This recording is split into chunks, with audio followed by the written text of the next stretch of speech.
masih mengalami zaman hitam putih, TV hitam putih, ya, tentu analog. Waktu itu tahun 62, ya, kita mulai siaran TVRI. Nah, peralihan hitam putih ke warna itu di TVRI terjadi tahun 1969. Prosesnya adalah kita harus mengganti semua peralatan. Pergantian itu memerlukan waktu, mungkin sekitar 6 bulan. Dan kita harus belajar lagi, ya, karena dari hitam putih ke warna, kita harus perhitungkan warna-warnanya, kita harus perhitungkan editingnya, kita harus perhitungkan lightingnya yang berbeda dengan hitam putih. Karena diganti peralatan dengan hitam berwarna, berarti penonton di rumah bisa menangkap siaran televisi warna untuk yang punya TV warna. Padahal waktu itu jarang sekali TV warna. Mahasiswa demo waktu itu ke TVRI karena menganggap bahwa ini pameran kekayaan, kita belum perlu berwarna karena yang punya TV warna masih sedikit, hanya orang kaya. Kalau kita tidak beralih ke TV warna sekarang ini, pabrik-pabrik produsen kamera, lighting,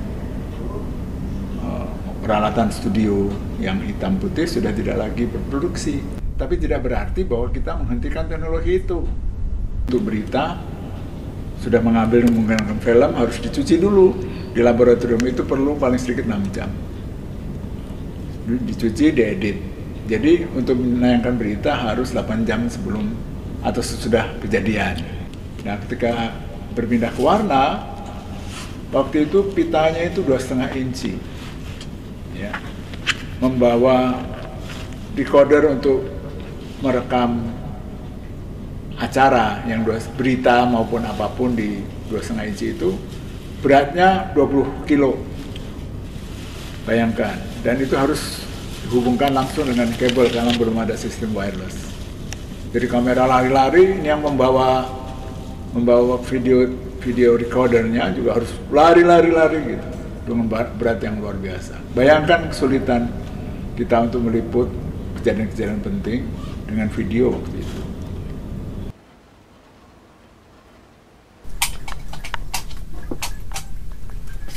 Nah, ini model-model lama nih Mbak, ini kitab apa namanya, U-Matic sama BCN. Ini BCN yang PR, ada BCN, okay.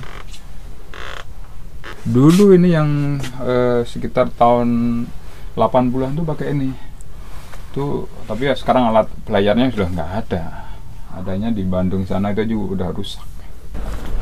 Ini Betacam analog, Betacam digital, ini mereknya aja sih. Banyak sekali proses yang harus dilalui untuk produksi itu. Sebelum bermunculan TV swasta itu kan TVRI memang dulu masih satu-satunya, ya boleh dikatakan berjaya ya, karena satu-satu nggak ada saingan, dan itu insya Allah pasti ditonton sama penonton karena cuma satu. Saya sendiri waktu saya masih kecil dulu ya sangat senang sama nonton TVRI karena mau nonton apa lagi, dan memang acaranya dulu saya cukup bagus lah, misalnya kayak ada acara-acara musik.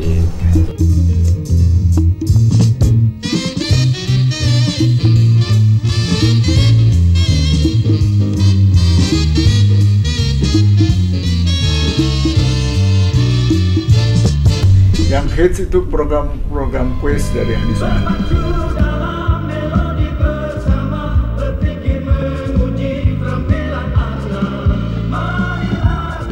Siapa dia? Siapa dia? Siapa dia? Terus banyak program Bu Anies Mada, ada 5. Kita juga punya program Aneka Ria Safari, itu kumpulan lagu-lagu dangdut yang kaset-kaset lagu-lagu dangdut yang baru muncul kita tayangkan. Edukasi banyak, kita punya kelompok capir, punya sekolah, punya si Unyil waktu itu ada, banyak sekali, lebih banyak edukasi daripada entertainment.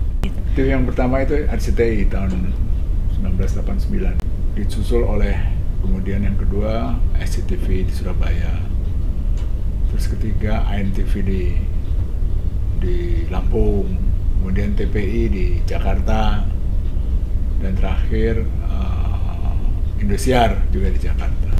Dengan adanya TV swasta berubah, karena waktu itu hanya satu-satunya saluran TVRI, sehingga acaranya juga sangat membosankan, cuma satu, nggak ada pilihan. Terus tapi ada 5 stasiun yang baru, lebih banyak hiburan, ada iklan, berkembang acara.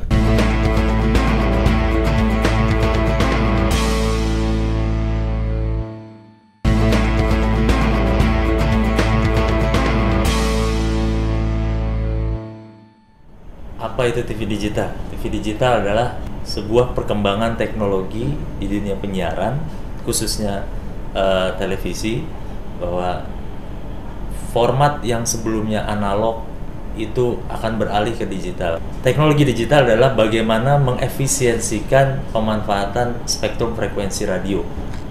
Jadi dari yang sebelumnya dalam teknologi analog itu satu kanal frekuensi hanya menyalurkan satu program siaran, dengan adanya teknologi TV digital, satu kanal frekuensi tadi itu bisa menyalurkan sampai dengan 10 bahkan 12 program siaran. Jadi ada efisiensi pemanfaatan spektrum frekuensi radio. Siaran televisi dahulu disebarkan melalui stasiun-stasiun televisi, melalui transmitter, dan dikirim ke satelit. Lalu kemudian sinyal diterima oleh pemancar agar bisa dinikmati di rumah-rumah. Namun sekarang semua ada dalam genggaman. Masyarakat dunia dapat menikmati televisi di mana saja dan kapan saja. Semua telah berganti menjadi mobile. Tahapan implementasi penyiaran TV digital itu sudah dimulai sejak akhir 2012 yang lalu. Jadi ketika itu seleksi penyelenggaraan TV digital sudah dimulai untuk wilayah layanan di Pulau Jawa dan Kepulauan Riau.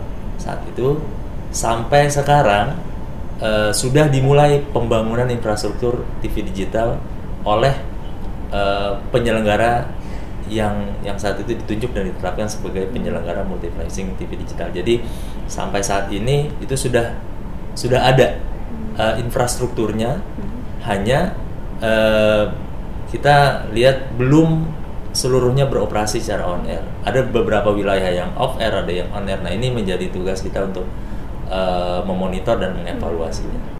Di dalam regulasi yang ada sekarang di Peraturan Menteri Kominfo nomor 32 tahun 2013 itu diatur masa transisi atau masa simulkasnya.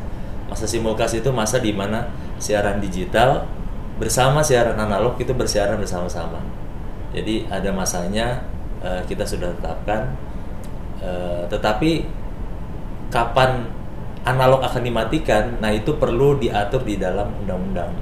Oleh karena itu saat ini sedang dilakukan revisi undang-undang bersama dengan DPR, dengan pemerintah, untuk bagaimana ya memasukkan target waktu analog switch off itu di revisi undang-undang. Siaran televisi analog diterima melalui antena, kemudian ke televisi Anda. Namun, analog sering bermasalah dengan sinyal, sehingga menghasilkan gambar dengan kualitas yang buruk. Sementara dengan digital, hanya dengan menambahkan set-top box, kualitas gambar pun menjadi digital dan begitu tajam.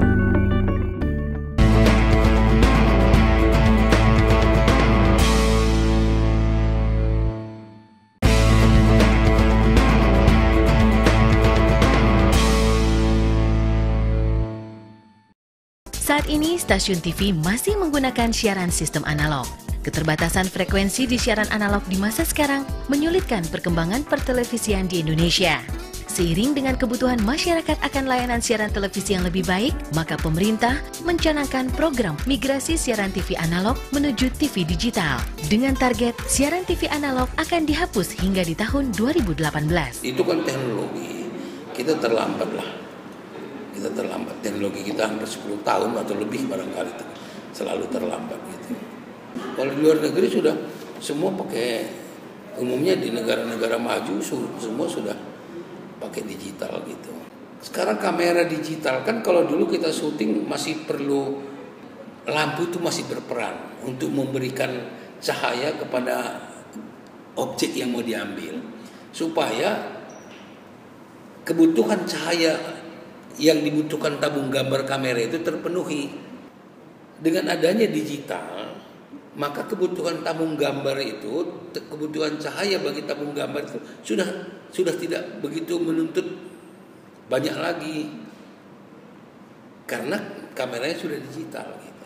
Selain itu, manfaat ataupun kelebihan dari TV digital itu tentu dari segi kualitas. Jadi kualitas program siaran itu jauh lebih jernih, jauh lebih bagus daripada analog. Jadi seperti pada saat kita menonton film dengan DVD player, itu kualitasnya itu digital sama seperti itu. Bahkan digital seperti kita menonton TV berlangganan.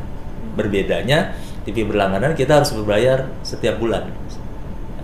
Sementara yang TV digital terestrial yang saat ini sedang dicanangkan program oleh pemerintah adalah yang tidak berbayar, free to air terestrial.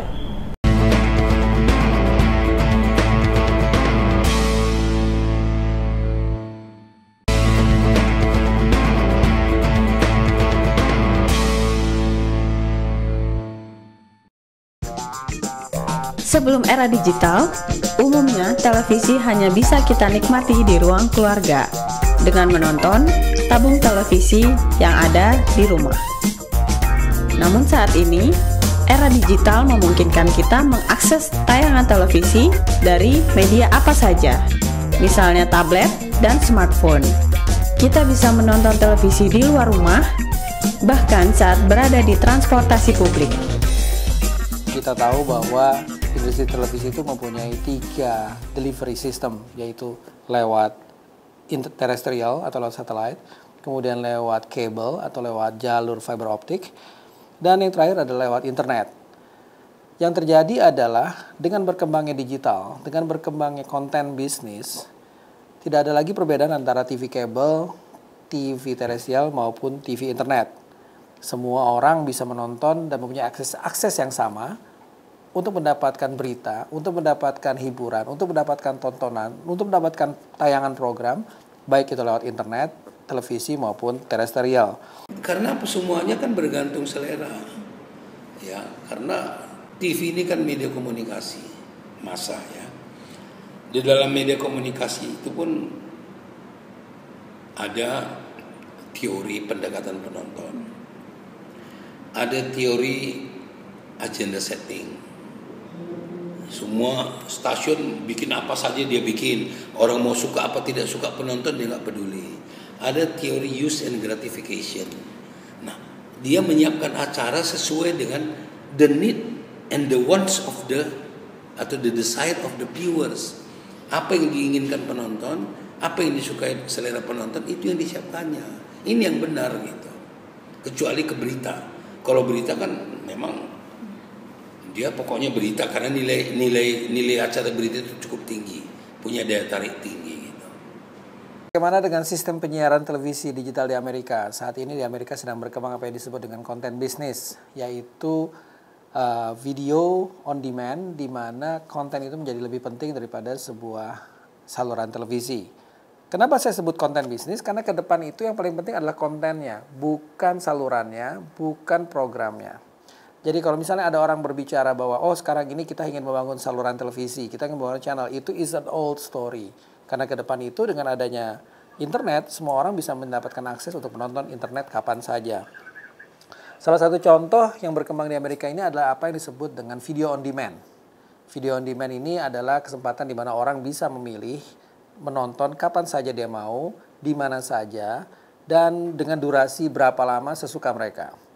Jadi filosofi menonton orang untuk tonton televisi dan yang telah terjadi di Amerika adalah yang menentukan apa yang ditonton di layar televisi atau apa yang ditonton melalui video on demand adalah penontonnya, bukan televisinya. Programming dilakukan oleh penonton, bukan televisi ataupun programming atau stasiun televisi atau channelnya. Salah satu contoh yang menarik adalah berkembangnya disebut dengan Netflix. Netflix ini adalah salah satu saluran televisi yang bisa kita tonton melalui video on demand, melalui internet, televisi, bahkan melalui PS atau permainan game, PlayStation. Base-nya adalah internet. Balik lagi, kekuatan di Netflix ini adalah konten. Apa yang ada di konten di Netflix belum tentu ada di tayangan televisi atau di saluran televisi. Misalnya sekarang di Netflix banyak sekali program-program serial yang disebut dengan webisode atau web episode. Jadi serial-serial khusus yang khusus diproduksi untuk tayangan internet atau melalui tayangan Netflix.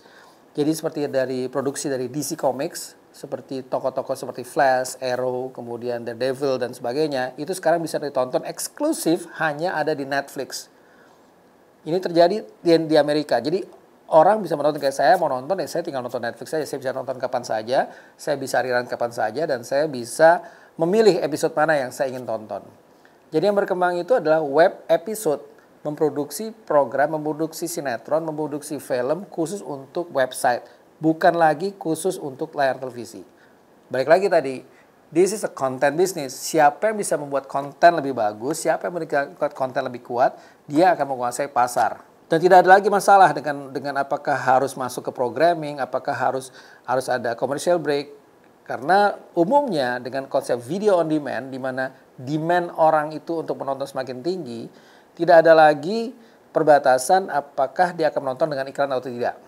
Karena orang membayar, maka orang tidak mau menonton siaran atau menonton cerita atau menonton film yang ada iklannya. Ada lagi yang berkembang yaitu Redbox. Redbox ini bisa disebut dengan half-half. Jadi setengah video on demand, setengah masih menggunakan sistem analog. Karena Redbox ini ditaruh di berbagai macam tempat publik seperti di supermarket, di kantor pos. Itu menawarkan DVD untuk disewa. Dan yang berkembang lagi adalah Comcast Infinity. Infinity adalah satu sistem digital di mana kekuatannya adalah pada replay. Jadi kalau kita sedang menonton basket NBA, ketika kita mau replay, kita tinggal forward atau kita tinggal rewind saja. Perbedaan dengan Indonesia, dengan adanya perkembangan digital ini, channel-channel di Amerika lebih fokus pada satu bidang. Jadi karena yang menentukan apa yang ditonton itu adalah publik atau penontonnya, bukan stasiun televisinya, maka channel-channel itu akan lebih fokus kepada minat dari masing-masing orang. Seperti misalnya ada satu saluran khusus Paladi yang khusus konser musik 24 jam. Konser musik 24 jam, nggak boleh ada yang lain, hanya konser. Lalu ada satu channel lagi misalnya food channel yang hanya bicara soal makanan. Memang di TV-TV kabel Indonesia juga banyak seperti itu. Tapi problemnya adalah mereka terlalu general. Di Amerika dibuat lebih spesifik. Bahkan ada channel tentang book channel yang hanya membahas soal masalah buku. Bagaimana cara mereka mendapatkan iklan? Dari iklan advertising yang ditaruh di webnya tersebut. Dan di web itu sendiri biasanya iklan itu ditaruh pada waktu opening dan waktu closing. Yaitu pada opening billboard dan closing billboard. Tapi tidak ada iklan di tengah-tengah menjadi commercial break. Yang menarik saat ini sedang berkembang apa yang disebut dengan 1 minute atau shortcut news. News itu disampaikan dengan waktu yang sangat cepat, hanya 1 menit. Karena umumnya publik melihat news itu melalui cellphone, melalui Twitter, melalui Facebook, melalui Instagram, dan berbagai macam sosial media lainnya.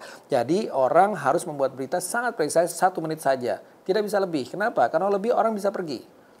Dan karena begitu banyaknya sosial media sekarang sedang berkembang, sempitnya waktu orang untuk memilih dan memilah news, maka mereka hanya memberikan waktu 1 menit saja untuk melihat highlight berita.